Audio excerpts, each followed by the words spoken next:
Welcome to CruiseCareer Pro. Today, we're talking about the 0.04% rule and why a single drink at the crew bar can end a 20-year career in 10 minutes.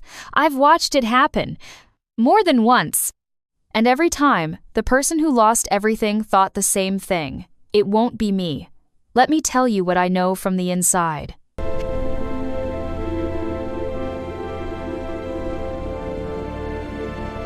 0.04%. That is the blood alcohol limit enforced by the Maritime Labor Convention for anyone working on a commercial vessel. Not 0.08 like on the roads, not 0.1, 0.04.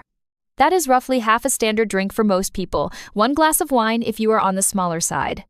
And the moment you step on that gangway, that number applies to you on duty, off duty, midnight, noon. It does not matter.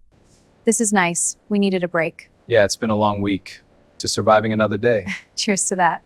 Ships run random breathalyser checks. They run targeted ones after incidents. They run them at the gangway after port calls. Some lines test every officer returning from shore leave. You never know when it is coming, and that is exactly the point. I have seen executive officers walk a corridor at 2 a.m. because someone looked unsteady. That is not paranoia. That is how a vessel with 3,000 guests and $100 million in liability manages its risk. Good afternoon. Ticket and ID, please. Here you go. Boarding pass and passport? Let me tell you what a career-ending evening looks like. Crew member, 22 years with the company, multiple commendations, fast-track promotions. One evening in Cozumel, they go ashore, have a few drinks, come back to the ship. Breathalyser is waiting at the gangway, 0.06, not drunk by any road standard, but on a ship, that is gross misconduct. Contract terminated at the next port. Flag state certificate gets a notation. Manning agencies share that information. 22 years, gone. Because of an evening that did not even feel like a big night.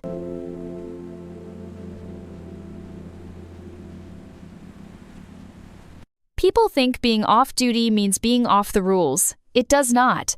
The moment you are aboard that vessel, you are subject to maritime law. Your contract does not have an asterisk that says, except when you are relaxing. I had crew members argue this with me, but I was in my cabin. Does not matter.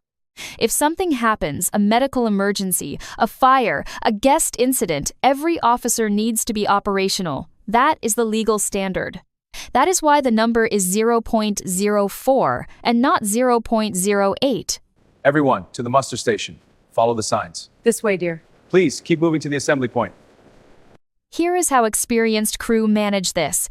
They treat sea days the way you treat a long-haul flight. You might have a beer, maybe 2. You track your time. You know that alcohol clears at roughly 0.015 per hour depending on body weight. You do the math before you go to sleep. Smart crew members going ashore calculate backwards from gangway time. They are not drinking. They are drinking strategically and responsibly. That is a completely different mindset from, I'll be fine. You won't believe the new schedule. Oh no, what is it now? Night shifts for everyone. Seriously? That's rough. Think about the career math. A senior officer on a mid-size vessel earns between $4,000 and $7,000 a month, tax-free. Over a 20-year career, with promotions, that is easily $1 million in net earnings plus pension, plus housing allowance between contracts. All of that is sitting on the other side of a single decision on a Tuesday night in Nassau. One drink that took you 10 minutes to finish. That is the real cost of ignoring the 0.04% rule.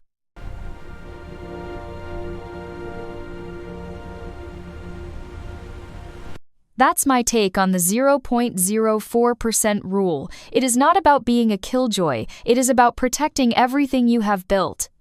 If you found this useful, visit CruiseCareerPro.com for a free CV evaluation and more tools built specifically for the cruise industry. I'll see you in the next episode.